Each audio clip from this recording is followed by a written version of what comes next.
Son dos de las figuras más oscuras de la historia del mundo. Sus nombres evocan imágenes de odio y terror sin precedentes. Hitler y Hussein. Poco sabemos de su legado y de cómo están relacionadas las historias de estos dos tiranos. Es una asociación profunda y escalofriante. El partido Ba'ath era un partido fascista.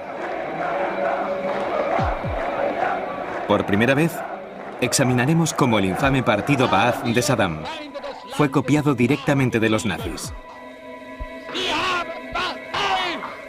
Cómo figuras claves para el futuro partido Ba'ath establecieron una alianza con el partido nazi alemán durante la Segunda Guerra Mundial. Y como un líder árabe fue el fundador de la SS, que aterrorizaron y derramaron la sangre de miles de personas en Europa. Saddam y el Tercer Reich, seguidamente.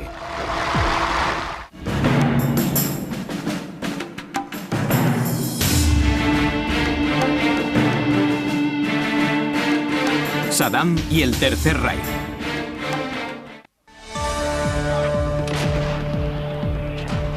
Marzo de 2003. Las fuerzas norteamericanas y aliadas atacan Irak. Su misión es derrocar el gobierno del dictador iraquí Saddam Hussein.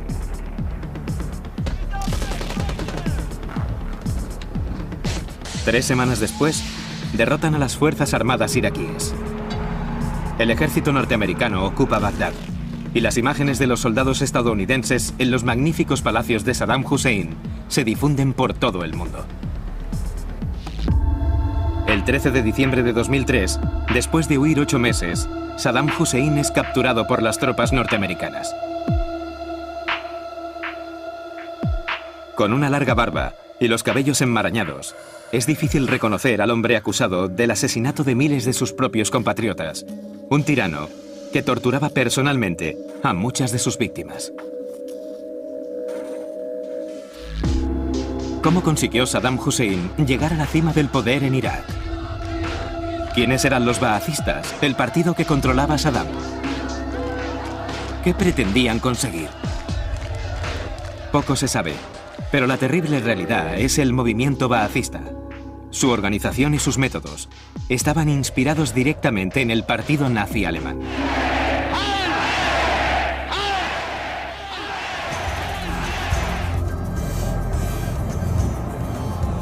La historia de Saddam Hussein, del partido nazi y del partido Ba'ath empieza a 3.000 kilómetros de Irak. Arranca en 1930, en la capital de Francia, París. Allí, un joven sirio llamado Michel Aflaq estudia en la Universidad de la Sorbona. Más tarde, Aflaq funda y lidera el partido Ba'ath y se convierte en una de las influencias más importantes en la vida de Saddam Hussein. Michel Aflaq es hijo de una próspera familia sirio-libanesa. Siria es una colonia francesa y es costumbre entre los ricos enviar a sus hijos a estudiar en Francia. La experiencia llevaría a que muchos jóvenes sirios admiraran la democracia francesa. Pero no a Michel Aflaq.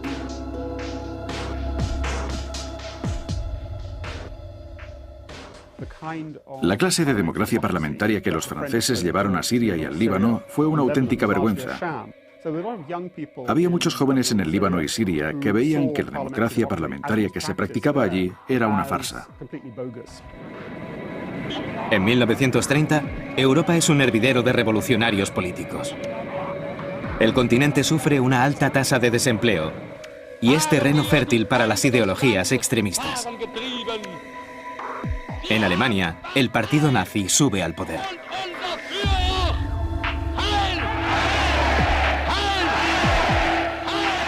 Con sus desfiles y uniformes, los fascistas dan una ilusión de esperanza a aquellos que lo han perdido todo. Los nazis culpan a los judíos y a los comunistas de los problemas de Europa.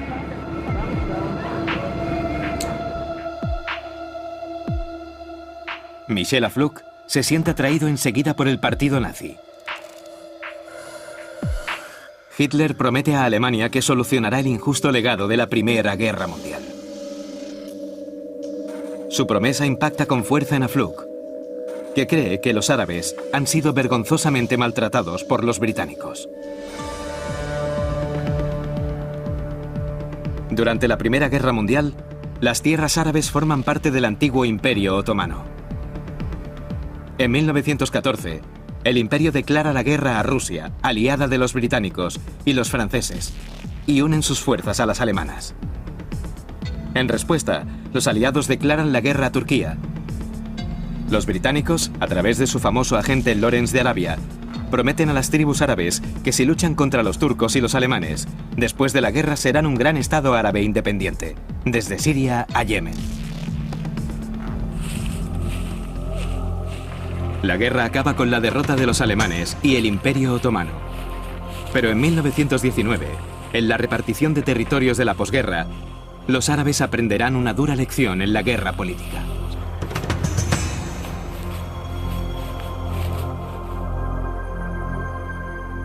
Vencido, el Imperio turco se rompe. Los británicos controlan Palestina, Jordania e Irak, y los franceses dominan Siria. Ignoran sus promesas a los árabes, preocupados porque un Estado árabe controlaría el petróleo mundial. Para agravar la herida, los británicos prometen a los judíos una tierra propia en Palestina, sin consultar a los árabes residentes en el territorio. Vimos emerger un fuerte movimiento nacionalista árabe en Oriente Medio que alcanzó una gran extensión, promovido por la campaña británica para acabar con el Imperio Otomano. Simultáneamente también ayudó la causa del sionismo. Más tarde veríamos que los efectos de promocionar conjuntamente esas dos ideas alcanzarían tanto a los británicos como a la política de Oriente Medio. Para los jóvenes nacionalistas árabes como Michel Afluk, el engaño de los poderes coloniales al mundo árabe es una amarga traición. Ahora, casi 2 décadas después, Afluk cree que los árabes todavía pueden obtener su independencia, pero solo si se unen. Afluk adopta el modelo político de un hombre, Adolf Hitler. Afluk regresa a Siria y con sus compañeros de ideología empieza lo que llama un círculo de estudios. Afluk y sus asociados organizan numerosos mítines por todo el país y lentamente construyen el movimiento Ba'ath. En árabe, Ba'ath significa resurrección. Michel Afluk era maestro de la escuela en el Líbano. Era un fanático nacionalista árabe. Y en los 40 empezó a organizar el partido Ba'ath, el Partido Árabe de la Resurrección, que unía a árabes de ideología nacionalista del Líbano y Siria. Como el partido nazi, el partido Ba'ath ve el establecimiento de 2 grandes poderes, especialmente de Gran Bretaña, Francia y Estados Unidos, como el mayor obstáculo para sus proyectos.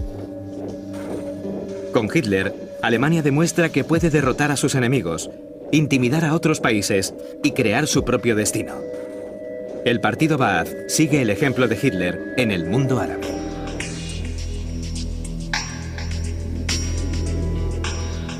Para Michel Afluk, el objetivo predominante del partido Ba'ath es unir a todos los pueblos árabes, desde Marruecos, pasando por toda la costa del norte de África, hasta la actual Palestina, Irak, Irán y más allá. El partido Ba'ath gobernará sobre este vasto territorio, creando una única y poderosa patria. El partido Ba'ath se centraba principalmente en los problemas nacionales para unificar o crear la nación árabe. Creían que el mundo árabe debía de ser una sola nación-estado, que había que eliminar las fronteras señaladas en los años 20 por los británicos y los franceses y formar un gran estado árabe.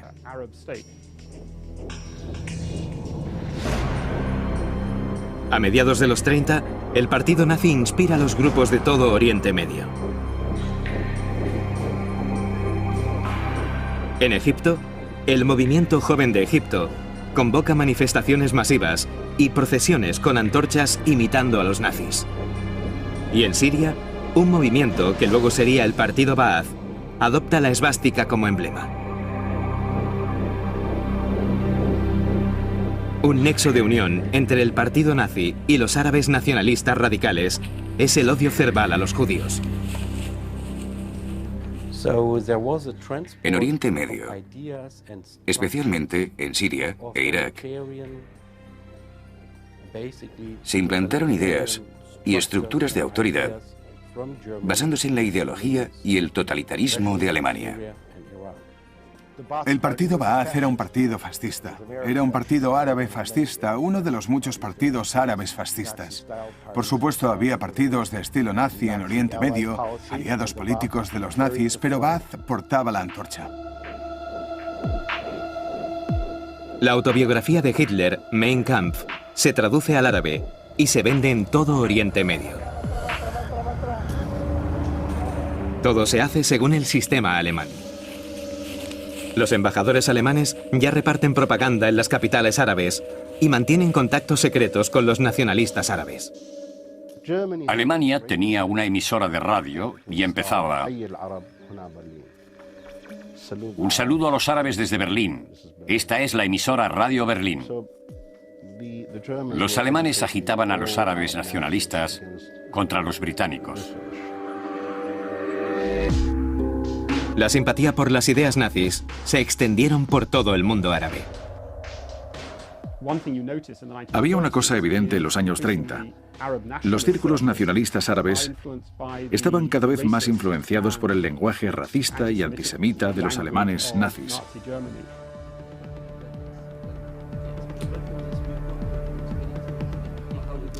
A finales de la década de los 30, el movimiento Ba'ath está aún en la infancia y su fundador, Michel Aflaq, apenas es conocido por el público árabe. Pero en los años siguientes, el partido se convierte en un instrumento útil que permitirá a Saddam Hussein poner su garra de hierro sobre Irak.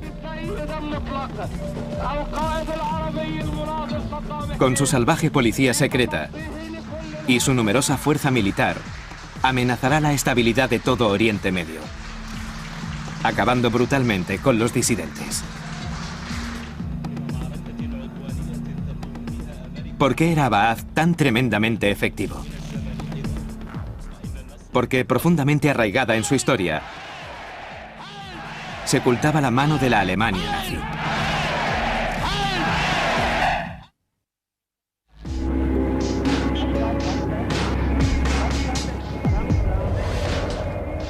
...1936, Alemania. La persecución de los nazis a los judíos alemanes es sistemática y brutal. El encargado de la campaña de purificación racial es el jefe de la SS, Heinrich Himmler. Himmler también observa atentamente los eventos de Oriente Medio. Desde que en 1933 Hitler ha ascendido al poder, 174.000 judíos han huido de la Alemania nazi y de la Europa del Este hacia la seguridad de Palestina, controlada por los británicos. Himmler empieza a elaborar la idea de obligar a que les siga el resto de judíos alemanes en un éxodo masivo. La primera política era forzar a los judíos a salir de Alemania y dirigirse a su patria, que era Palestina. Después sitiarían Palestina y los destruirían allí, en un lugar adecuado. Para Himmler y su jefe, Adolf Hitler, hay otro motivo para expandir su influencia en Oriente Medio, especialmente en Palestina. Allí, los árabes nacionalistas, radicalmente opuestos al flujo de judíos, están protestando contra las autoridades británicas. Las consecuencias llegan a Berlín. El problema palestino tuvo un importante impacto.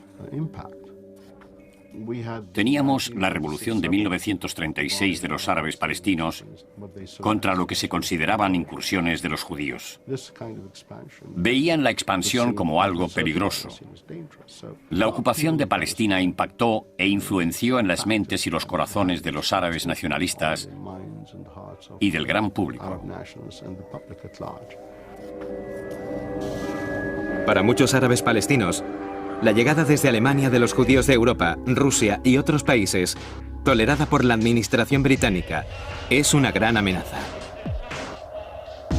La población judía, que antes era una minoría, ahora se triplica. En la Palestina de los años 30, con el creciente asentamiento de los judíos, con el creciente resentimiento de la población de árabes musulmanes, el proyecto sionista y del asentamiento de los judíos, provocaron un gran descontento. Y hubo alborotos a finales de 1920 y una revolución a mediados de los años 30. Los militantes árabes llaman a la huelga general. Y para hacer más presión, organizan una enconada campaña de violencia contra judíos y británicos. El líder del levantamiento es Amin al-Husseini, un exoficial del ejército turco y ahora gran muftí, o primer líder islámico de Jerusalén.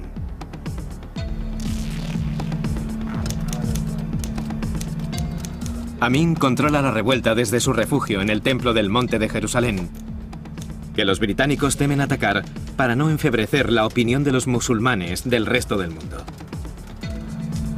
Amin es un hombre con una inmensa autoridad.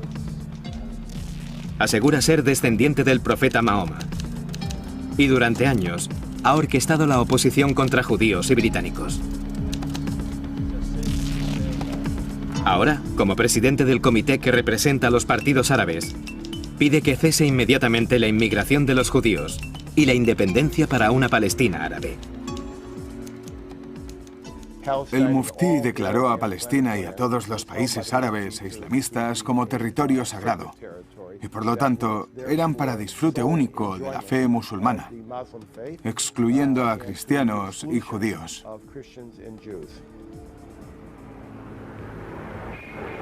La revuelta llega a tomar grandes proporciones. Los británicos declaran la ley marcial y todo el país está en pie de guerra. Llegan 20.000 soldados a Palestina para sofocar a los rebeldes. Pero el gran muftí se ha reunido secretamente con los agentes de inteligencia de Alemania e Italia. Y los británicos sospechan que les están suministrando armas. Buscando desesperadamente una solución, los británicos ofrecen dividir Palestina entre judíos y árabes.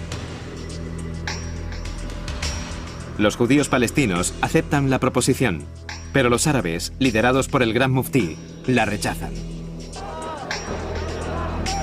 Continuará lo que para los árabes es el gran levantamiento. Cuando todo termina, se ha perdido las vidas de más de 5.000 árabes, 400 judíos y 200 británicos. Hay 15.000 personas heridas.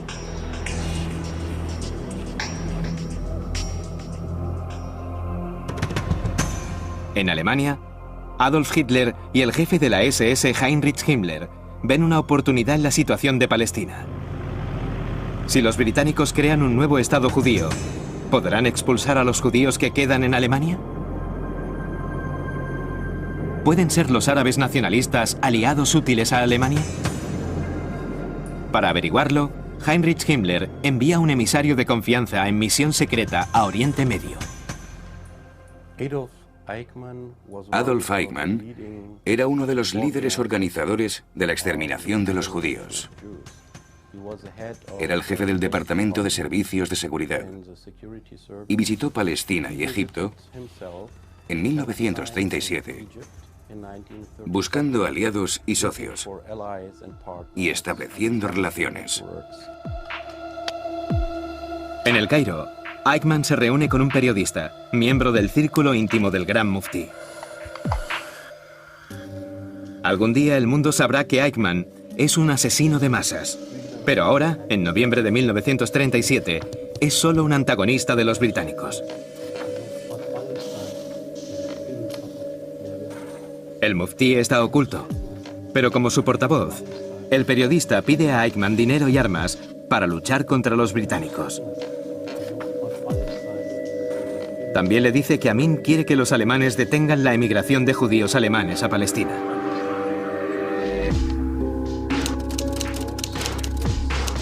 Cuatro años antes, el gran muftí había contactado con los alemanes, ofreciéndoles su apoyo a la causa nazi a cambio de ayuda contra los británicos y los judíos. Entonces tuvo una fría acogida. Ahora, con la Segunda Guerra Mundial en el horizonte, espera que sea diferente. Pero los informes de su enviado a la reunión con Eichmann dicen que, aunque los nazis apoyan la causa de los árabes palestinos, son cautos. No tienen intención de ayudarles a gran escala, como quiere el muftí.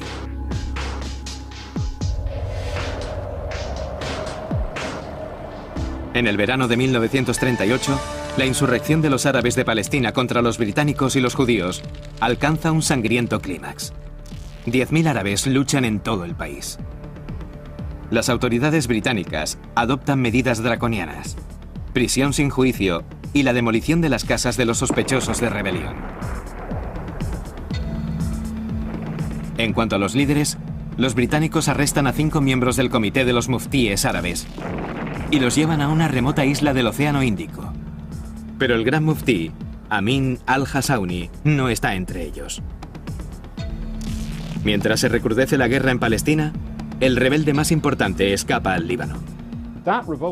Los británicos soportaron esa revolución durante un periodo comprendido entre 1936 y 1938. Se encontraron ante una insurrección en diferentes partes de Palestina y tuvieron que aumentar la presencia militar para contenerla. Finalmente consiguieron vencerla y, por supuesto, expulsaron al muftí de Jerusalén, Amin al-Husseini, que abandonó su escondite y huyó al exilio. Después de más de 2 años, en 1939 los británicos consiguen sofocar la rebelión. Sin embargo, como concesión a los árabes, acceden a una de las solicitudes del gran muftí. De momento, dejarán a un lado la idea de un Estado judío.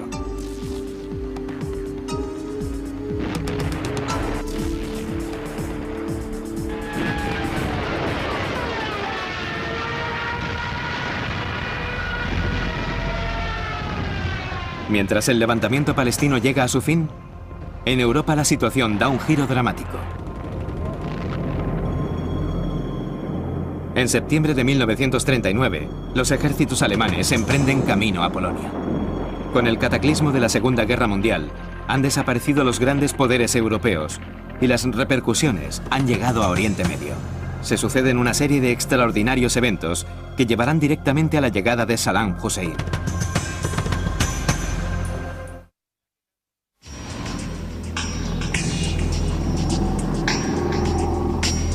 Mayo de 1940. Los ejércitos alemanes entran en Francia.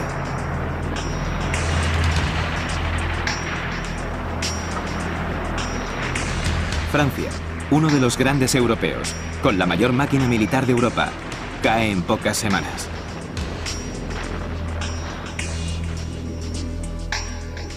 Con la derrota de Francia, las colonias francesas del mundo, en Asia, África y Oriente Medio, quedan en un limbo político. ¿Qué ocurrirá ahora? ¿Seguirá Francia poseyendo sus colonias o pasarán a ser alemanas? Francia se había rendido a Alemania. Llegaba la Francia de Vichy, que era colaboracionista del régimen del partido nazi, y muchas de las colonias del Imperio francés, incluyendo los territorios de Siria y el Líbano, cayeron bajo la Francia de Vichy y se convirtieron en parte del eje. En el territorio francés de Siria, Michel Aflaq, líder del movimiento Ba'ath, intuye una oportunidad histórica. Ante la debilidad de los franceses, pronto se hacen realidad los sueños de una Siria árabe independiente.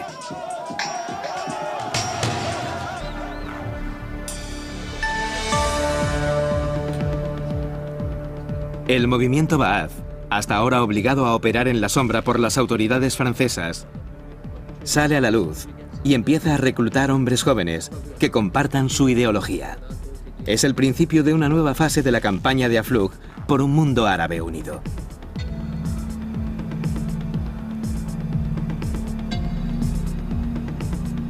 Mientras Aflaq planea la revolución en Siria, su contemporáneo, el gran muftí Amin al-Husseini, llega a Irak para abrir el nuevo frente en su lucha contra los británicos.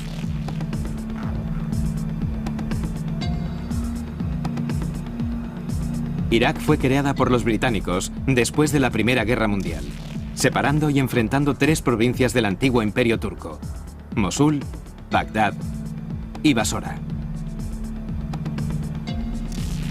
Traza las fronteras iraquíes una funcionaria civil, la arqueóloga y experta orientalista Gertrude Bell, que trabaja junto a Lawrence de Arabia.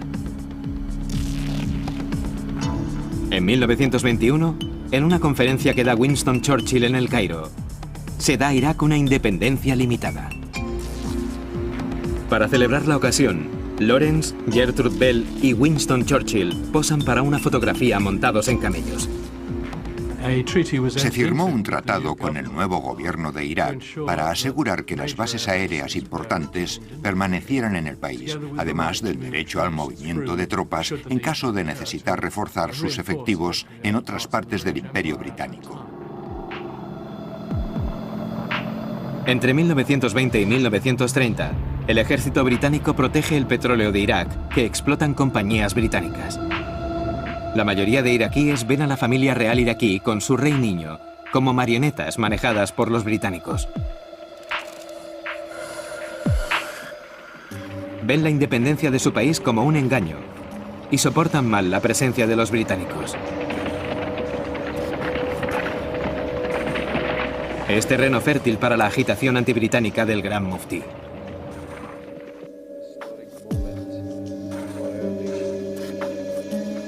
En Irak todo el mundo conoce la rebelión de Palestina promovida por el Gran Muftí. En Bagdad le tratan como a un héroe. El objetivo del Muftí es aprovechar la incertidumbre a la que se enfrentan los británicos en guerra con los alemanes. Su plan secreto es dar un golpe para derrocar al gobierno iraquí y al ejército británico. El muftí de Jerusalén es calurosamente acogido en Irak y se le considera parte de la columna vertebral de la resistencia de los nacionalistas árabes iraquíes contra los británicos. Estos temen su presencia, pero no pueden hacer nada. Amin ya se ha rodeado secretamente de poderosas figuras del gobierno y el ejército iraquí.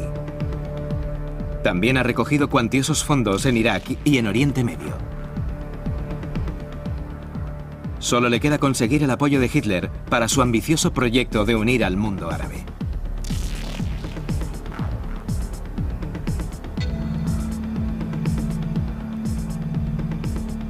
En otoño de 1940, el Muftí envía a Berlín en misión secreta a su secretario particular, que habla alemán. Allí, su enviado se reúne con el ministro nazi de Asuntos Exteriores, Joachim von Ribbentrop. El Gran Muftí pide a von Ribbentrop que Alemania le apoye en su objetivo de una nación árabe unida. También le pide libertad para el trato con la población judía de Palestina y otros estados árabes. A cambio, el Muftí promete que Alemania e Italia tendrán libre acceso al petróleo iraquí una vez expulsen a los británicos. Aunque von Ribbentrop está dispuesto a trabajar con los árabes en contra de los británicos, Hitler no está seguro. Hace mucho que ha llegado a un acuerdo con su aliado Mussolini, que tiene intereses en Oriente Medio, e Italia ya está luchando contra los británicos en el norte de África. Hitler cree que los árabes son cosa de Mussolini. El Gran Muftí está muy desilusionado. Tendrá que contentarse con una vaga promesa de los alemanes de dinero y armas, siempre que los italianos estén de acuerdo. De hecho, Mussolini no tiene intención de dar un paso a favor de la independencia de los estados árabes. Lo que quiere es ayuda de los alemanes para sus ejércitos en el norte de África, que luchan por aniquilar totalmente a los británicos. En febrero de 1941, Hitler envía al norte de África a su comandante estrella, el general Erwin Rommel, con tanques e infantería. Inmediatamente, el Afrika Korps de Rommel, secundado por los italianos, lanza la ofensiva. Batalla tras batalla, los británicos se retiran ante el avance de Rommel. El gran éxito de los alemanes contra los británicos en el norte de África galvaniza al Gran Muftí y a sus seguidores de Bagdad. Las victorias de Rommel son la oportunidad que esperaban. Con Rashid Ali al frente, oficial del ejército iraquí, los nacionalistas organizan la revuelta pro-germana. Si pueden derrotar a los británicos en Irak, tal vez inclinen la balanza a favor de una victoria absoluta de los alemanes en Oriente Medio. El golpe de 1941 en favor del Eje era un esfuerzo para acabar con la influencia británica en Irak y, por supuesto, también con los aliados. Destruirían las bases militares británicas y devolverían el control del petróleo a los nazis.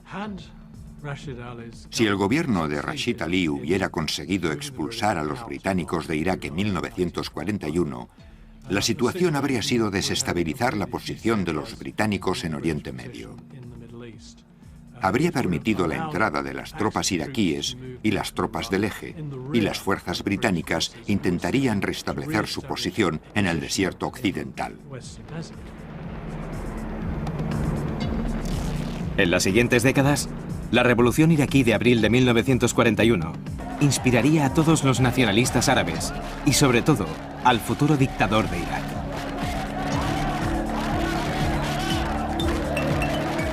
Los relatos de cómo los británicos casi habían sido derrotados en Irak inspiró en sus años jóvenes a Saddam Hussein. La razón es que uno de los oficiales del ejército iraquí que tomó parte en el golpe era tío suyo.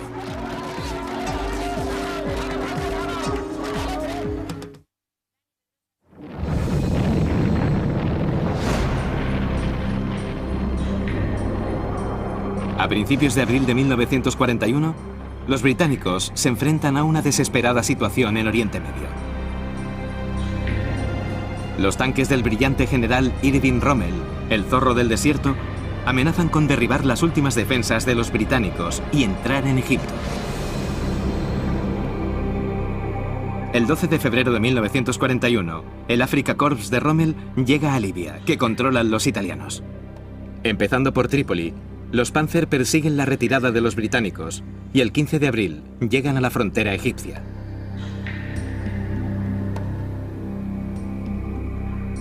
Rommel amenaza ahora el canal de Suez, que une a los británicos con su imperio e incluso puede cruzar Palestina y Jordania hacia los campos petrolíferos de Irak.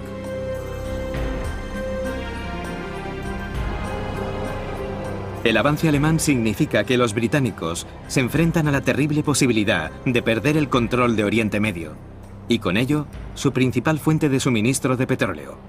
Si eso ocurre, pueden perder la guerra. Mientras, muchos árabes no ven a Rommel como un invasor, sino como un libertador que expulsará a los colonizadores británicos de las tierras árabes. Los noticieros se pasaron en los cines de Bagdad y mostraban a Churchill y a Hitler. La gente abucheaba a Churchill y vitoreaban a Hitler. Los carteles de todos los mercados decían: en el cielo Alá es nuestro dueño, en la tierra es Adolf Hitler.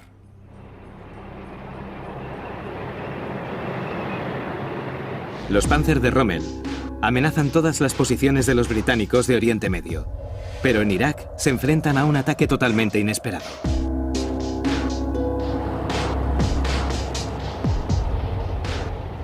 El 10 de abril de 1941, los conspiradores liderados por Rashid Ali y el gran muftí de Jerusalén, Amin al-Husayni, dan su bien planeado golpe.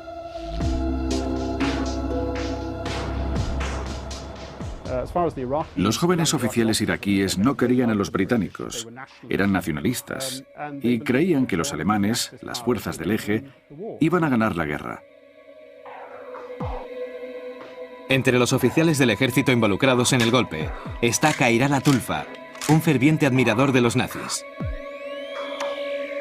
Para Tulfa es el momento más importante de su vida. En los años siguientes, Tulfa contará una y otra vez sus experiencias a su sobrino favorito, el futuro dictador de Irak, Saddam Hussein.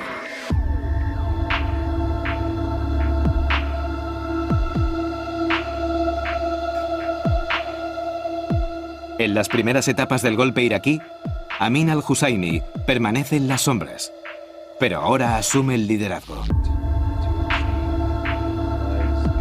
Como gran muftí o principal líder islámico de Jerusalén, Amin dicta un fatwa, un edicto religioso. Anima solemnemente a los musulmanes a levantarse y luchar contra los británicos de Irak. Declara la yihad, la guerra santa. La noticia llega a Londres. La amenaza del gran muftí es tan peligrosa para los británicos que está el primero en la lista de los más buscados en el mundo árabe. El primer ministro británico Winston Churchill aprueba un plan para matar o capturar al enemigo número uno de los británicos en Oriente Medio. También ordena misiones de sabotaje para volar los pozos petrolíferos iraquíes, para evitar que caigan en manos alemanas. De hecho, en el caos de la batalla con Irak, ninguno de esos planes tiene éxito.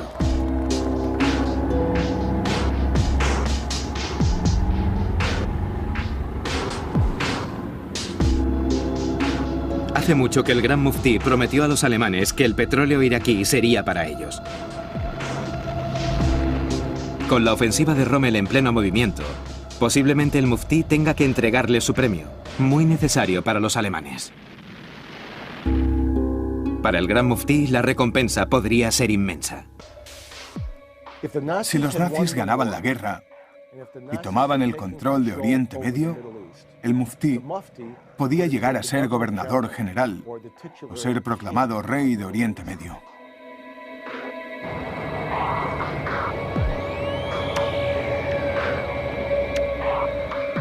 En Irak, los británicos y las tribus aliadas están indefensos y superados por el bien equipado ejército iraquí. Cuando estos anuncian una alianza con Alemania, es inevitable el desencanto.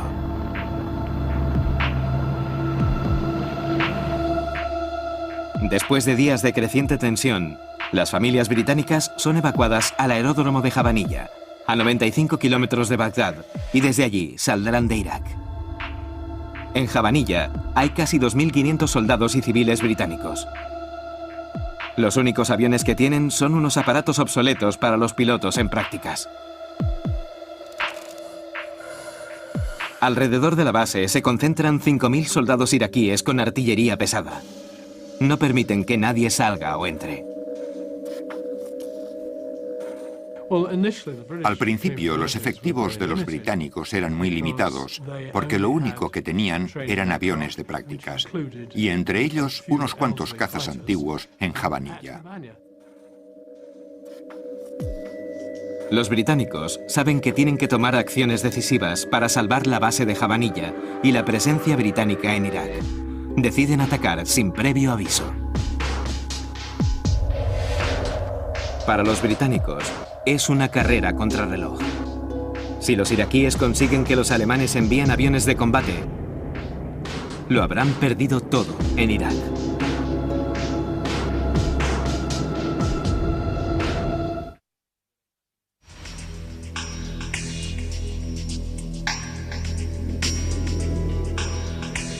Abril de 1941. La noticia del golpe progermánico en Irak llega rápidamente a Berlín, pero Adolf Hitler no le presta atención. Está preocupado por su plan de invadir la Unión Soviética, el mayor riesgo de su carrera. Por el poco interés que el Führer demuestra por Oriente Medio, recae sobre von Ribbentrop ver a Irak como una oportunidad histórica. Inmediatamente ordena estudiar la forma en que Alemania puede ayudar a los iraquíes. Es evidente que la ayuda tendrá que llegar por aire. Von Ribbentrop consigue el permiso de Hitler para suministrar dinero y armas a los iraquíes. Lo que Amin al-Husseini y los iraquíes quieren de los alemanes en este momento crítico no son armas ni dinero, sino el apoyo de la Luftwaffe. Los británicos van a emprender la ofensiva desde la base de Jabanilla, a 95 kilómetros de Bagdad. El tiempo es muy importante. Los británicos actuaron con admirable rapidez. Dejaron los vuelos de prácticas en Jabanilla y con todos los aviones, los instructores y los alumnos más prometedores, formaron una fuerza aérea de ataque. Aunque muy pocos pilotos han volado en misiones de combate, se lanzan a la acción a pesar de los riesgos. En mayo de 1941, la aviación británica lanza un feroz bombardeo y fuego de ametralladoras sobre las posiciones de la artillería iraquí. El plan británico es destruir la artillería iraquí con los ataques aéreos del escuadrón de Jabanilla, junto con los bombarderos de otra base cercana.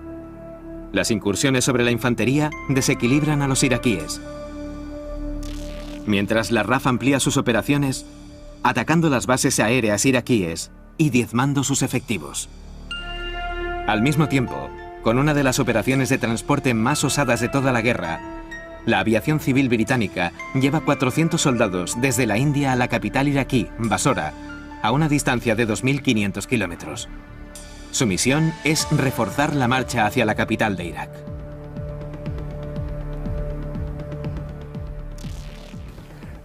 La Fuerza Aérea Británica, junto con la base de Jabanilla y las otras bases aéreas circundantes, atacaron tan duramente que en una semana las tropas iraquíes rindieron sus posiciones y se retiraron a Bagdad entre una gran confusión.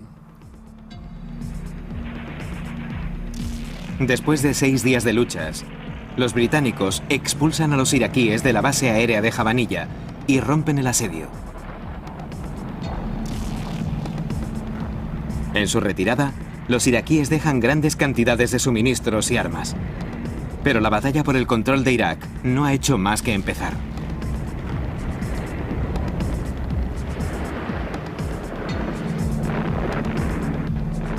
Reforzados por la recuperación de sus posiciones, los británicos desfilan en la ciudad de Faluya.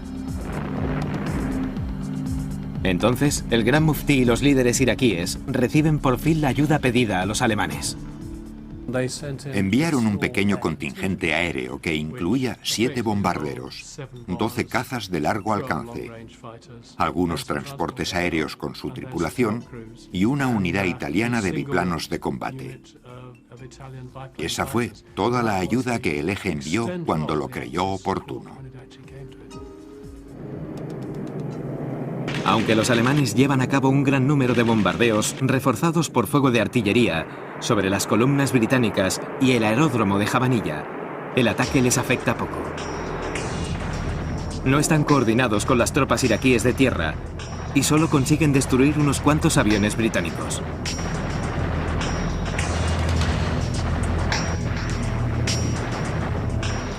A pesar de los ataques de la aviación alemana, llegan refuerzos a la base y preparan el ataque a Bagdad. Las fuerzas aéreas británicas atacan las bases alemanas de Mosul, Kirkuk y Rashid, destruyendo 20 aparatos. Después de capturar Faluya, los británicos lanzan un contundente ataque contra la capital iraquí. Termina antes de empezar. El 31 de mayo de 1941, los iraquíes piden la paz.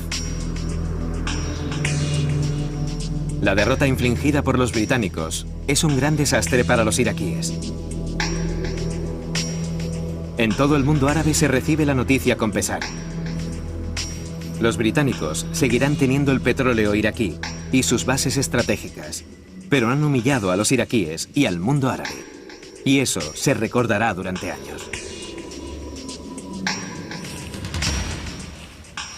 Uno de los oficiales del ejército iraquí capturado por los británicos es Khairal Atulfa, tío y padre adoptivo de Saddam Hussein. Los británicos volvieron a invadir y a ocupar Irak, derrocando el gobierno de Rashid Ali al-Ghalani, perseguido y acusado de conspiración junto con varios oficiales militares, y se llevó a cabo una purga entre los mandos del ejército iraquí.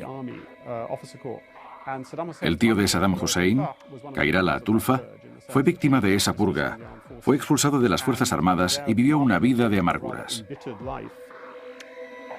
Años después, Saddam Hussein oirá una y otra vez los relatos del encarcelamiento de su tío, los malos tratos recibidos y el desastroso fallo del levantamiento de Irak contra el enemigo imperialista británico. Aunque los británicos neutralicen el golpe pronazi de Irak y la campaña de Rommel para apoderarse de Oriente Medio acaba en desastre en la batalla del Alamein, la alianza entre el Gran Muftí Amin al-Husseini y la Alemania nazi no ha terminado. Huye de Irak hacia Berlín. Si no pueden derrotar a los británicos y los judíos en Oriente Medio, el Gran Muftí quiere asegurarse de que se consiga en Europa.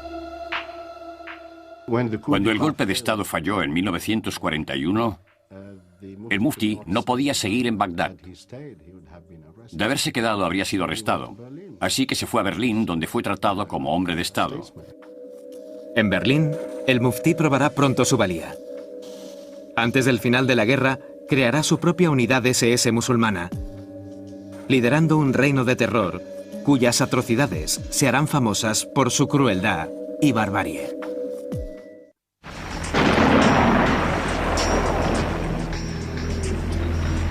Otoño de 1941. Las divisiones alemanas avanzan por la Unión Soviética, diezmando a su paso al Ejército Rojo. Mientras avanzan, la SS Einsatzgruppen, o Unidad de Operaciones Especiales, arrestan y asesinan a comunistas y judíos. La solución final de los nazis alcanza su momento más terrible.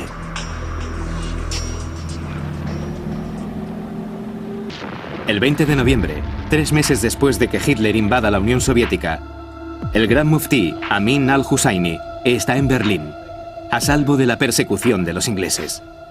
Le da la bienvenida a la capital nazi el ministro de Asuntos Exteriores, von Ribbentrop. El muftí ha fallado en Irak, pero está convencido de que los nazis ganarán la guerra y de que cuando ésta acabe le darán todo lo que desea. Nuevamente pide a von Ribbentrop la promesa de que Alemania ayudará a los árabes a conseguir la independencia. Insiste en que los judíos de Oriente Medio forman parte de la conspiración mundial y le asegura que está de acuerdo con su total aniquilación. Le dice a von Ribbentrop, por primera vez, que quiere hablar con Hitler. Von Ribbentrop está impresionado. Está de acuerdo con que el muftí debe conocer personalmente a Adolf Hitler. El Gran Muftí quería que Hitler le prometiera un Estado nacional árabe en Oriente Medio, en las antiguas tierras del Islam. Y eso era exactamente lo que Hitler estaba dispuesto a ofrecerle, secreta o abiertamente, dependiendo de la naturaleza del contexto.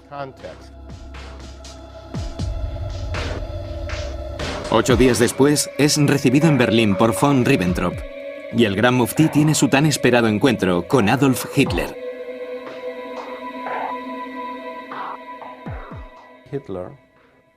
Hitler le contó que quería pedir a todos los pueblos de Oriente Medio que acabaran con los judíos y resolvieran el problema. Fue muy claro con su idea. Quería organizar otro holocausto en Oriente Medio.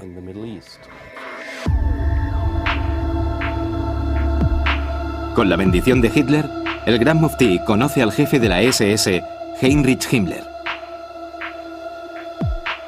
Himmler y su segundo, Adolf Eichmann, hacen buena amistad con al-Husayni.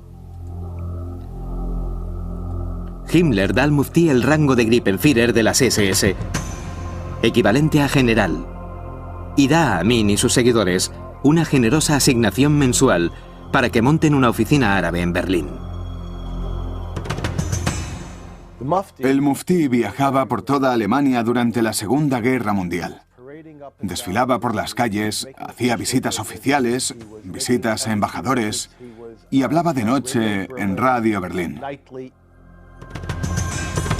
Himmler puso al muftí a cargo de las emisiones a los países árabes desde Berlín. Por las ondas, al-Husayni llamaba a los árabes a levantarse contra los británicos. También lanzaba consignas en contra de los judíos, incitando a los árabes con estas palabras: «Matad a todos los judíos que encontréis». Siempre terminaba todas sus locuciones diciendo: tenemos 3 grandes enemigos: los británicos, los norteamericanos y los judíos. Quería presentar a Norteamérica como la gran enemiga de los árabes. El muftí odiaba a los judíos, odiaba al sionismo y su objetivo era destruir a los judíos, matarlos antes de que se les permitiera emigrar.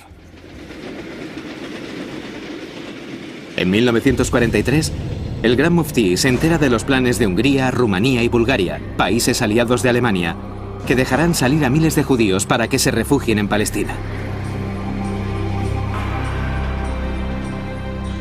Usando su influencia con Himmler y von Ribbentrop, consigue que se cancele el programa. Entre los emigrantes hay 4.000 niños. Casi seguro que su destino en la Europa controlada por los nazis es la muerte.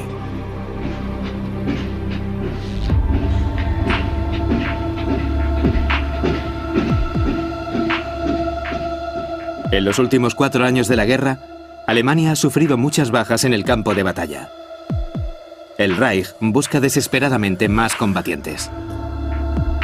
Heinrich Himmler empieza a reclutar musulmanes de los Balcanes con la entusiástica ayuda del gran muftí Amin al-Husayni. El muftí ayuda a formar la 13ª División Handjar de los musulmanes bosnios, junto con otras unidades que el muftí llama su Legión Árabe. Además de todo eso, también recluta 30.000 hombres para la máquina de guerra nazi.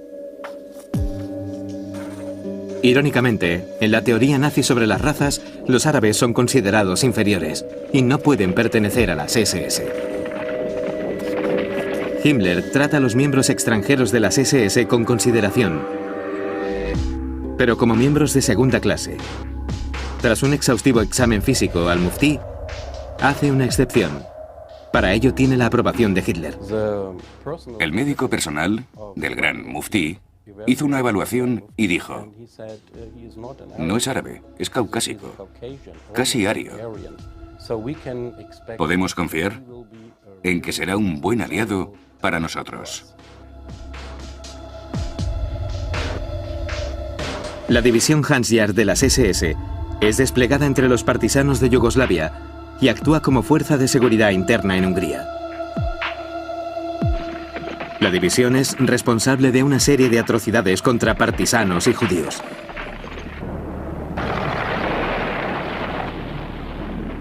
En abril de 1945, cuando las tropas aliadas avanzan por Alemania en las últimas batallas de la guerra en Europa, la historia de los regimientos del Gran Muftí da un giro final.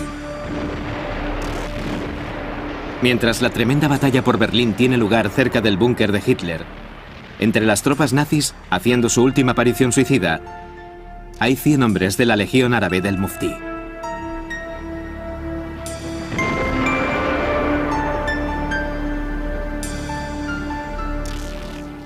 Con la victoria aliada termina la guerra, pero la influencia de la Alemania nazi en Oriente Medio está lejos de acabar. En Irak, el legado del Gran Muftí encenderá las llamas de una nueva y potente fuerza. Una que convertirá a un joven nacionalista árabe en un cruel y brutal dictador.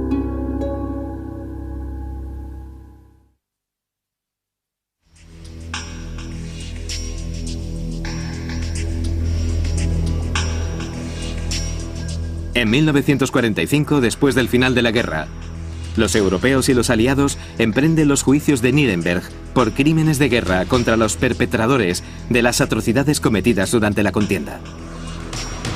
Uno a uno, los jefes nazis supervivientes son acusados de crímenes contra la humanidad. Se denuncia al gran muftí Amin al-Husayni por los crímenes de guerra cometidos en Yugoslavia por sus SS bosnias, pero nunca se sentará en el banquillo de Nuremberg. ¿Y el motivo? El petróleo. Los aliados necesitaban la confianza y seguir dando apoyo y seguir fomentando la amistad con las comunidades árabes de Oriente Medio. El gran muftí escapa de la justicia y encuentra refugio en Egipto. Da cuenta de sus actividades y durante los siguientes 20 años se convierte en uno de los líderes más influyentes del mundo árabe.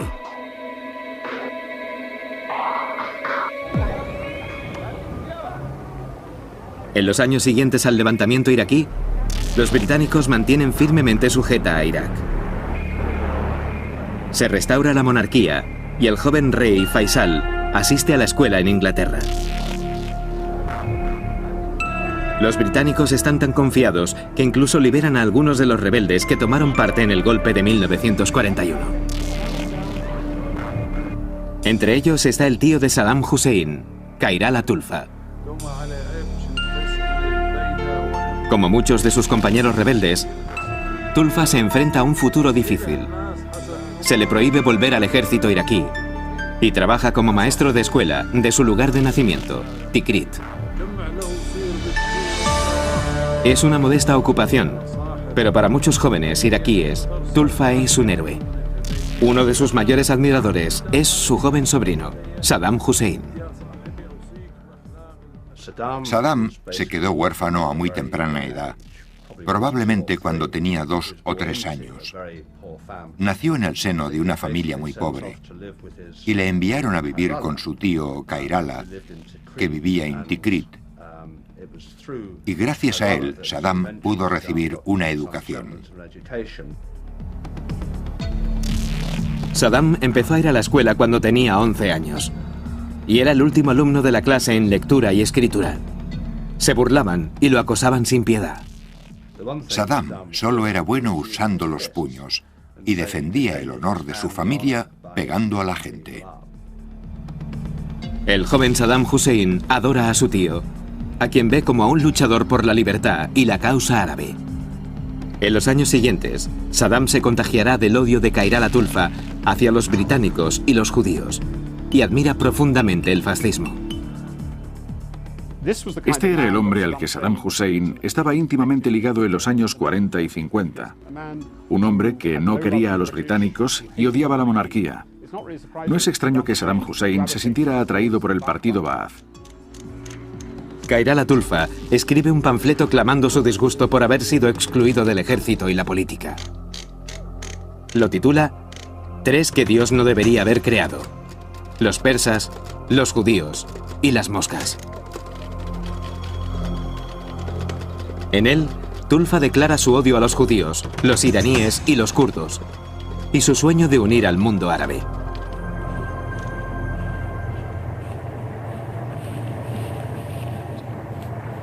Con el fin de la guerra, la situación en Oriente Medio cambia rápidamente.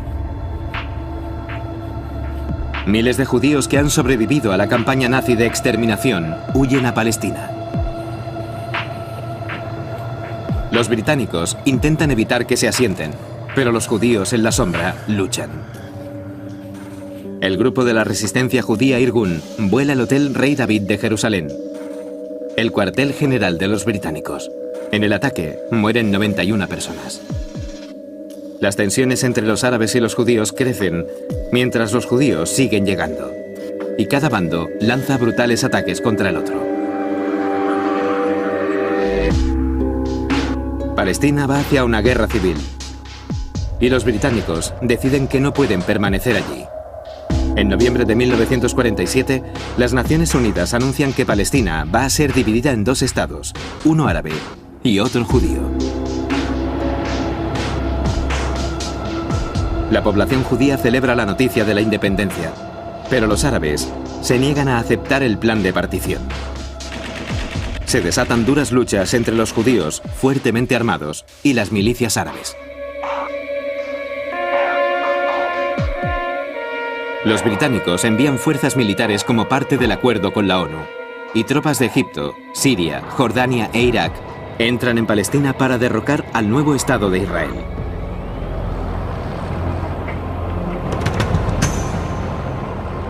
Después de un año de sangrientas batallas, en las que mueren 10.000 personas, Israel obtiene una victoria decisiva. El resultado conmociona a los árabes nacionalistas, especialmente a los jóvenes. Empiezan a buscar a quién culpar de la derrota. En Oriente Medio se desata una revolución. En el centro de esa revolución está el movimiento Ba'ath, liderado por Michel Aflaq. Durante los últimos 2 años, el partido Ba'ath se ha extendido por todo Oriente Medio. Es también un partido que participa plenamente en la política y tiene su base en la capital de Siria, Damasco. Aflaq también ayuda a la fundación en Irak de una nueva rama del partido. Cuando se ha derrotado el fascismo en Europa, resurge en Oriente Medio como el partido Ba'ath. Para muchos jóvenes iraquíes, el ba'athismo es muy atractivo. Promete un gran futuro para el mundo árabe. Parece que hay una unión en el mundo árabe y derriban los límites impuestos por el colonialismo. Les gustaba, leían sobre ello y se alistaban al partido Ba'ath. Dos hombres fuertemente atraídos por el partido y su ideología fascista son Khairallah Tulfa y su sobrino Saddam Hussein. A principios de 1950, Saddam y su tío se trasladan a Bagdad para estar cerca de la acción política. Tulfa se pone en contacto con el partido Ba'ath y bajo la influencia de su tío, Saddam también se alista. Era alto, bien parecido, obediente, callado, sobre todo porque no tenía cultura. En esa época ni siquiera había terminado la escuela secundaria. Saddam quería alistarse en el ejército iraquí, como su tío, ya que era una antigua tradición entre los jóvenes de su barrio de Tikrit. Pero sus planes no se cumplen. Saddam deseaba fervientemente entrar en la prestigiosa Academia Militar de Bagdad. Pero el problema es que era un pobre muchacho campesino, con una educación rudimentaria, y no tenía las calificaciones necesarias para matricularse. Y eso era otra fuente de gran resentimiento para él. La imposibilidad de entrar en la Academia Militar de Bagdad fue la causa que le impulsó a inscribirse en el partido Ba'ath de Irak, que en aquellos momentos estaba en su infancia.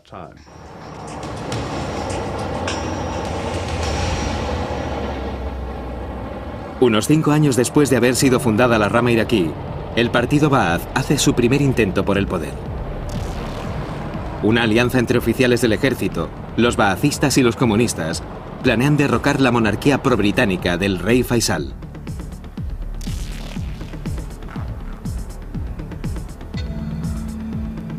El líder de los golpistas es Abdul Karim Qasem, general del ejército iraquí. En solo un año, en un irónico giro, Qasem será el objetivo de un dramático intento de asesinato perpetrado por el joven Saddam Hussein. Más tarde, siendo ya el dictador de Irak, Saddam admitirá que el asunto de Qasem cambiaría el curso de su vida.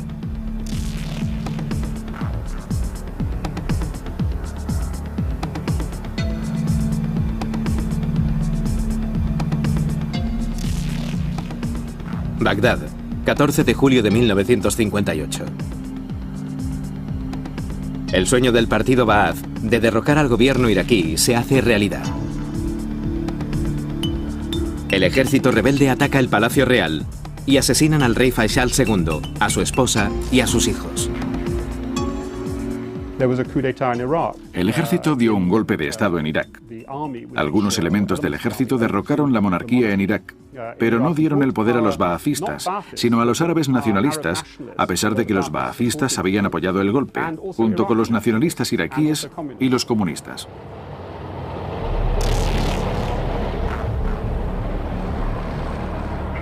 Con el fin del régimen pro-británico, los oficiales del ejército que tomaron parte en la rebelión de 1941 contra los británicos son considerados como patriotas iraquíes.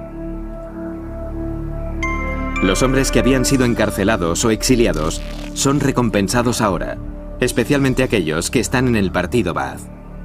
Uno de ellos es el tío de Saddam Hussein, Khairallah Tulfa. Tulfa recibe por fin reconocimiento público y es nombrado director de las escuelas de Tikrit.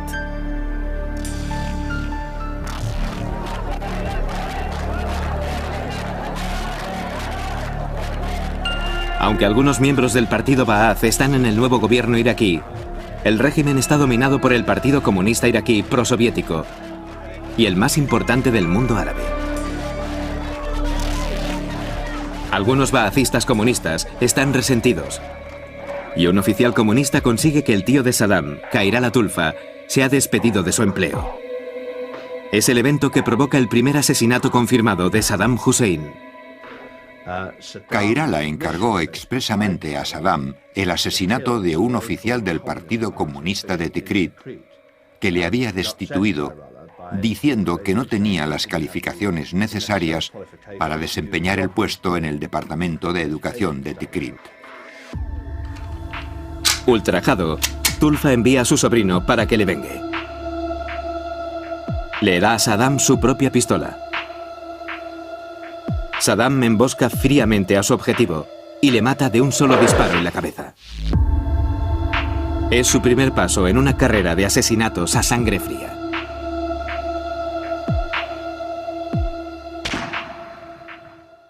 Se dijo que el asesinato del oficial del Partido Comunista fue muy eficiente. Así que desde muy joven ya tenía condiciones de verdugo.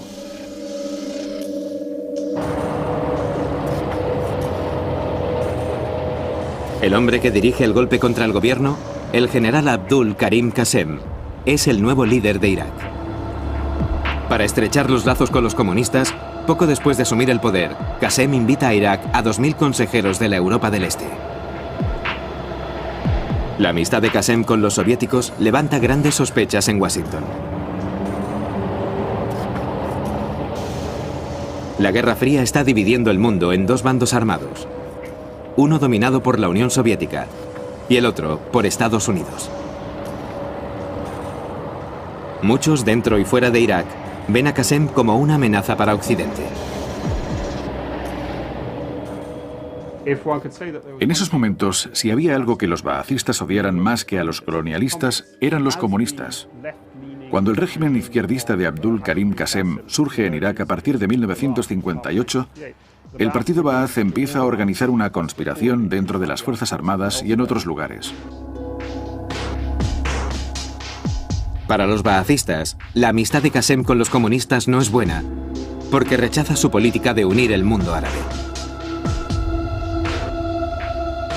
Después de llevarlo al poder con la ayuda del partido Ba'ath, los propios líderes baacistas planean asesinar a Qasem. Saddam Hussein es elegido para formar parte de un grupo de 5 hombres asignados para dar el golpe. El partido Ba'ath reclutó a Saddam a finales de 1950 porque el partido Ba'ath de Bagdad estaba formado por intelectuales de clase media. El partido necesitaba sicarios desesperadamente y entonces Kairala dijo que Saddam deseaba unirse al partido y lo recomendó porque era bueno con los puños, era un asesino, alguien que podía recorrer las calles de Bagdad y dejar su mensaje en ellas. Ese fue el origen de la asociación de Saddam con el partido Ba'ath. No era ideológica, sino física. El atentado para asesinar al general Qasem tiene lugar el 7 de octubre de 1959. El cometido de Saddam es cubrir a los otros asesinos, pero el ataque resulta ser un sangriento fiasco. Saddam está entre dos fuegos y uno de sus propios compañeros lo hiere en una pierna. Durante el ataque, el general Qasem resulta malherido, pero sobrevive. Su conductor muere, y también uno de los asesinos. Saddam huye para salvar la vida y se oculta.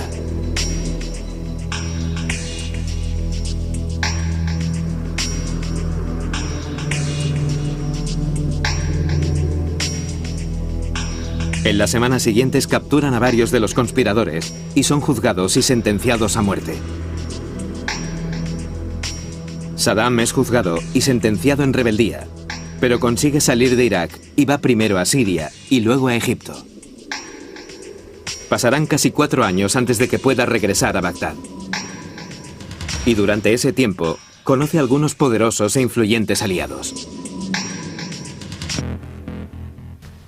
Entre ellos está el legendario fundador y líder preclaro del partido Ba'ath, Michel Aflaq. Como la mayoría de los líderes del partido Ba'ath de Siria, Michel Aflaq es un teórico y un intelectual. Necesita ejecutores duros y ve en el joven y rudo Saddam un hombre fuerte y muy prometedor, ideal para hacer el trabajo sucio. Desde Siria, Aflaq envía a Saddam a Egipto, donde pasará 3 años y medio. Allí, Saddam vive en un barrio acomodado de El Cairo. Se matricula en la universidad y estudia leyes. Saddam se casa en Egipto con la hija de su tío, Kairala Tulfa, Sajida, y consolidan firmemente los lazos familiares. Entonces es cuando se dice aunque no se ha probado, que contactó con la CIA y las agencias norteamericanas secretas de El Cairo. El motivo es que los norteamericanos, como a otras naciones, les preocupaba mucho a Abdul Karim Qasem, líder de Irak, por su conexión con el Partido Comunista y, a través de él, con la Unión Soviética.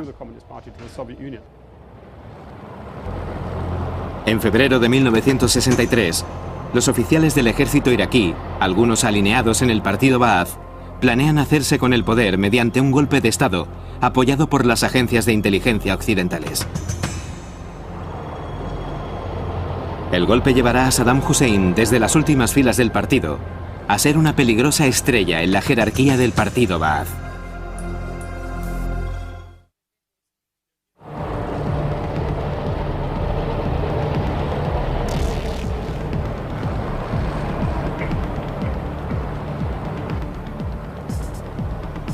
Mientras Saddam Hussein sigue exiliado en El Cairo, tienen lugar unos dramáticos sucesos en Irak.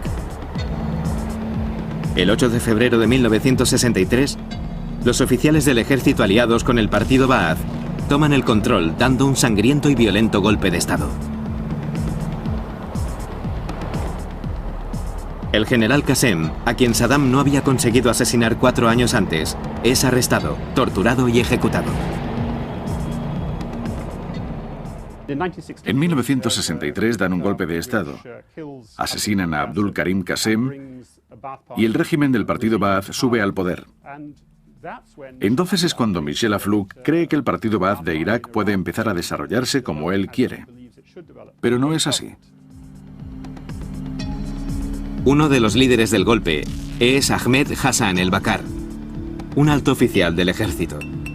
Bakr, un devoto ba'athista, es primo de Saddam Hussein y pariente de Khairal Atulfa.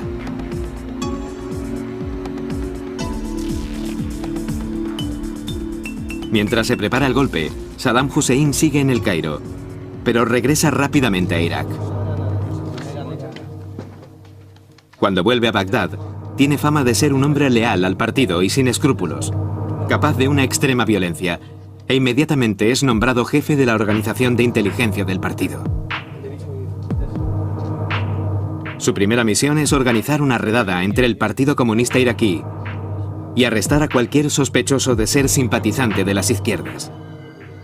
Cientos, seguramente miles de personas son detenidas, torturadas y asesinadas. Saddam mata personalmente a algunas de las víctimas.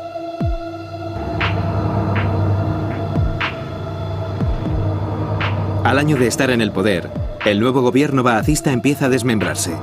Los militares sospechan de los civiles.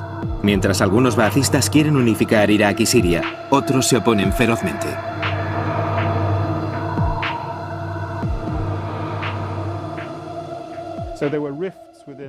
Había desavenencias entre los militares y el partido Ba'ath. Había desavenencias dentro del propio partido.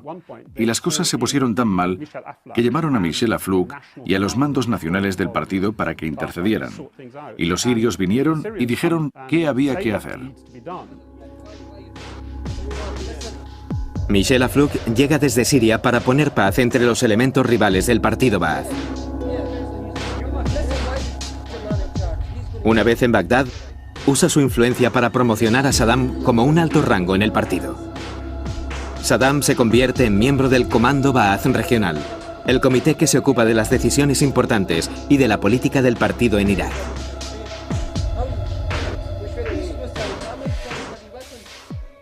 Hassan al-Bakr se convirtió en el líder del partido y Saddam en su segundo. Esta nominación, autonominación si lo prefieren, fue apoyada por Michel Aflaq, y de ahí viene la amistad entre Michel Aflaq y Saddam Hussein. Y todos aquellos que se oponían al nombramiento de Saddam Hussein, incluso quienes estaban junto a él en el partido, fueron ejecutados o asesinados. Saddam nunca perdonó a quienes se opusieron a su nombramiento. Lo tenía clavado en el corazón y planeó la venganza. Los intentos para restaurar la unión del partido Ba'ath fallan, y en noviembre de 1963, los militares expulsan del gobierno a los ba'athistas. El ambiente es de amargo resentimiento y sospecha. Muchos baathistas son exiliados y encarcelados. El control en Irak empieza a romperse. 1963 fue un año muy problemático, de luchas en las calles, de asesinatos, de desapariciones, de guerra clandestina. El partido Baath se quedó sin poder y Saddam Hussein, como otros muchos jóvenes baathistas, estaba en el bando perdedor contra el nuevo gobierno que había asumido el poder en Irak. Después de estar escondidos varios meses, Saddam Hussein y su tío Khairal Atulfa son arrestados y encarcelados. Las condiciones no son muy duras y la seguridad es mínima, pero están furiosos por el trato que están recibiendo de manos de los que fueron sus aliados. Por su parte, Saddam está decidido a conseguir la libertad. A los 2 años de estar en prisión, le llega la oportunidad que estaba esperando. El partido ha estado preparando secretamente su huida. Cuando lo llevan al tribunal, los guardias de Saddam consienten entrar en un restaurante. Cuando llega el momento, Saddam da las gracias a los anfitriones por su hospitalidad y sale tranquilamente. Después de escapar, Saddam desaparece durante 1 año. El partido Baath tiene un trabajo para el duro joven de Tikrit. Ayuda a organizar las células secretas del partido que prepararán la vuelta de los baathistas al poder. Una de las razones por las que Ahmed Hassan al-Bakr utiliza a Saddam Hussein es porque en los años 60 Saddam se había convertido en un consumado maestro de la política callejera de Baath. No era un soldado, estaba totalmente desvinculado del ejército, pero desde el aparato secreto del partido podía organizar en las calles y las universidades bandas de asesinos y grupos antisemitas que deambularan por ahí.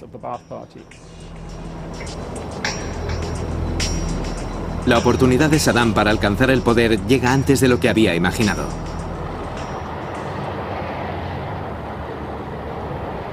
En junio de 1967, las tensiones entre los poderosos estados árabes de Siria y Egipto, por un lado, e Israel por el otro, estallan en una guerra.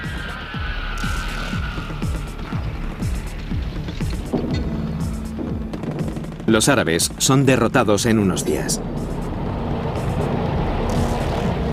La noticia se extiende rápidamente por el humillado mundo árabe. En Irak, los airados oficiales del ejército montan otro golpe contra el gobierno. Hassan al-Bakr, el primo de Tikrit de Saddam, es nombrado presidente. Pero el poder tras el trono del nuevo régimen lo ostentará Saddam Hussein. El partido Baath creó un comité llamado el Comité de Relaciones Públicas, del que no se sabía su auténtica función. Se encargaba de los servicios de seguridad, de inteligencia y militares. Y Saddam se presentó voluntario para ocupar el puesto. Saddam es nombrado vicepresidente del Consejo del Mando de la Revolución y el jefe de régimen interno del Servicio de Seguridad. Hussein, uno de los miembros más violentos y brutales del partido Baath, tiene ahora poder sobre la vida y la muerte. Su primer acto es ordenar la detención de los líderes de otros partidos políticos. Saddam lo llama movimiento de corrección. Internan a miles de personas en campos de concentración, las torturan y las asesinan. En los 3 años que el partido Baath controla Irak, Saddam Hussein, el número 2, va contrarreloj para conseguir el poder.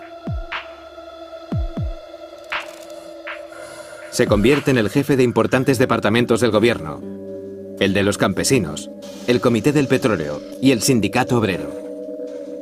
Entabla relaciones con la minoría kurda y los estados árabes. Trabaja 8 horas diarias y se convierte en el dueño de la bien engrasada maquinaria.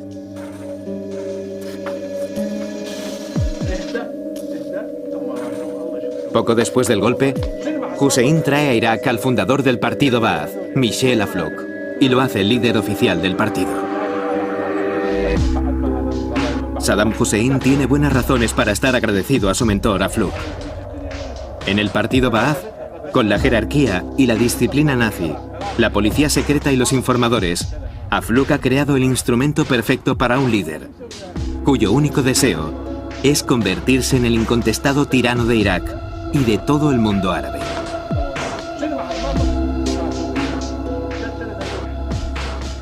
Saddam Hussein, el futuro dictador, es la creación de Michel Afluk. De todos sus protegidos, solo Saddam tiene la dureza que le llevará al poder.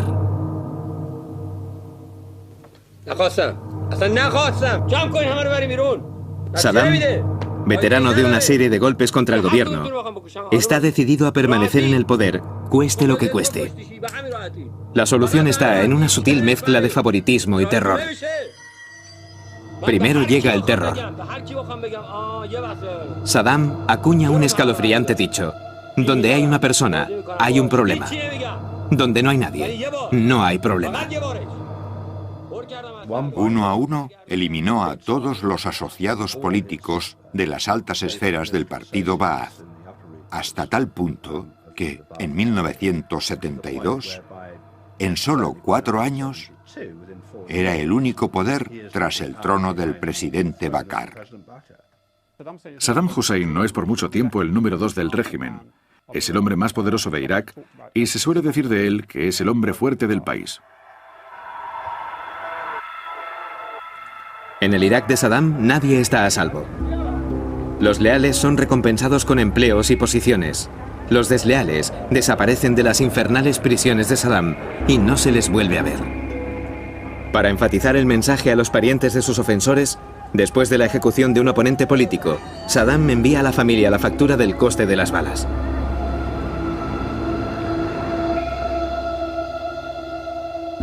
Después de representar el papel de segundo de Hassan al-Bakr, Saddam decide que ha llegado la hora de tomar el merecido lugar de gobernador de Irak. Poco a poco aparta a su primo al-Bakr. Morirá misteriosamente 3 meses más tarde. Saddam Hussein jura el cargo de presidente de Irak el 17 de julio de 1979. Ahora, el dictador que estudió a fondo el Mein Kampf de Hitler cuando era joven está dispuesto a poner en práctica sus enseñanzas y el oscuro legado de su familia.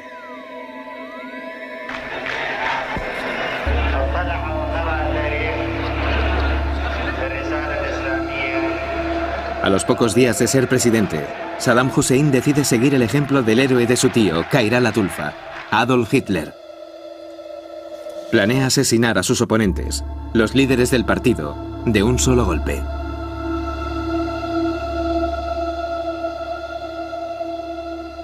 Saddam puede enviar su terrible mensaje de una forma que Hitler no hizo nunca. Filma el terrible evento para que sirva de escarmiento y advertencia.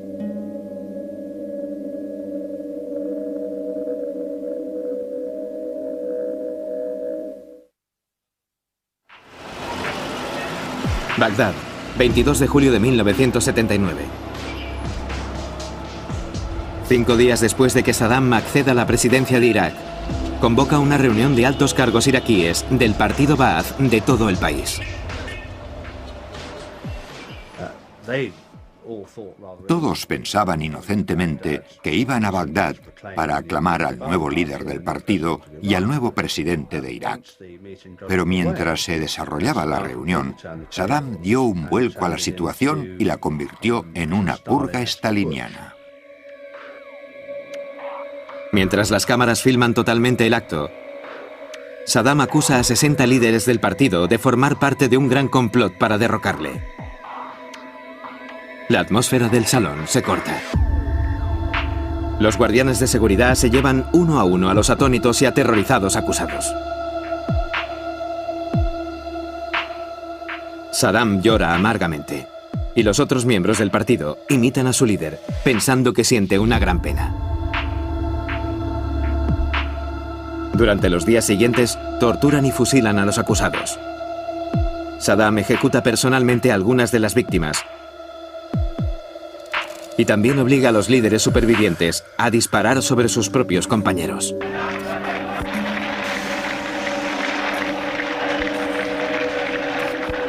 Inmediatamente después de la reunión, Saddam y los líderes supervivientes posan en el balcón ante una multitud organizada para aclamar a Saddam y pedir la muerte de los traidores.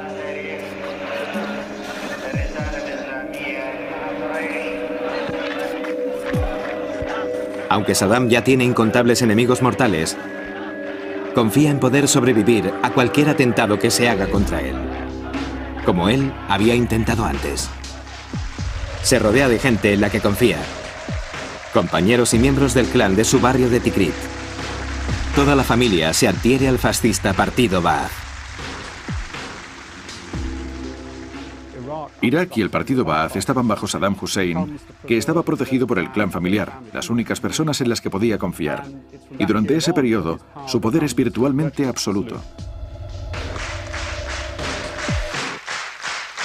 Saddam no solo se protege físicamente de un ataque, sino también de otra forma. Como Adolf Hitler en la Alemania nazi, Saddam crea un culto al líder, inculcando en la población iraquí sentimientos de profunda lealtad y asegurándose una total obediencia.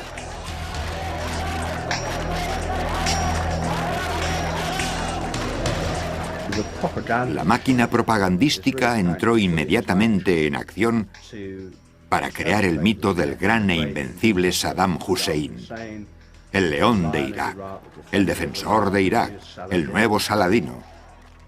Fue una operación muy inteligente. Saddam Hussein planea convertirse en el líder del mundo árabe. Abraza la causa palestina como propia y posa con el líder palestino, Yasser Arafat. Ya existe una profunda conexión entre Arafat y Saddam Hussein. El mentor y una vez jefe de Arafat es el gran muftí Amin al-Husseini, el hombre que inspiró el golpe pro-nazi en Irak contra los británicos en 1941. Yasser Arafat incluso asegura que el muftí es su tío.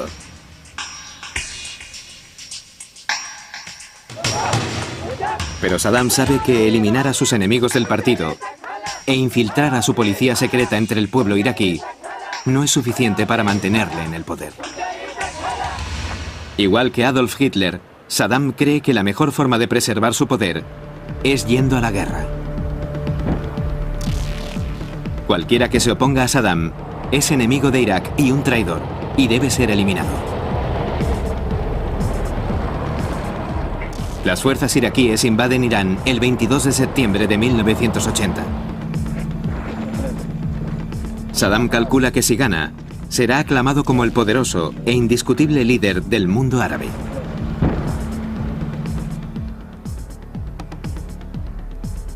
Se jacta de que entrará en la capital iraní, Teherán, en 3 días. Pero la guerra durará 8 años y costará millones de vidas. Pero de momento, la guerra con Irán acaba de empezar. La contienda con Estados Unidos será dentro de una década. Y Saddam está en la cima del poder. Apoyado por los pronazis, ha cumplido su sueño de gobernar Irak y tal vez, con el tiempo, conquiste todo Oriente Medio.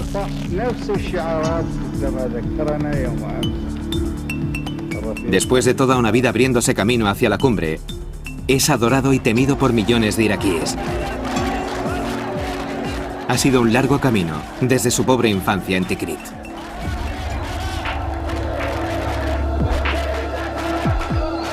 Tres hombres allanaron el camino de Saddam, todos ellos aferrados a la ideología del partido nazi. Michel Aflaq, el hombre que creó la filosofía fascista del partido Ba'ath y su maquinaria secreta. El gran muftí, que luchó contra los británicos en Palestina e Irak y se convirtió en el general de las SS alemanas.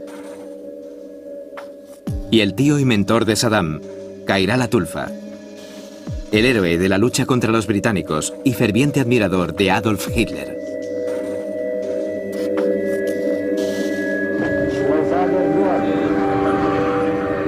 Saddam Hussein mantendrá su garra de acero en el partido Ba'ath y el pueblo iraquí durante 25 años. Pero con el paso del tiempo, cada vez está más aislado. Como Hitler, se volverá paranoico e impredecible, culpando a los demás de sus propios errores. Y siempre, como Hitler, responderá a los desafíos con violencia y muerte. Saddam acabó convirtiéndose en un megalómano. Mató a cientos de personas y de haberle dado ocasión habría asesinado a millones. Ese hombre era un asesino tan despiadado que será recordado en los anales de la historia como el peor criminal de la humanidad.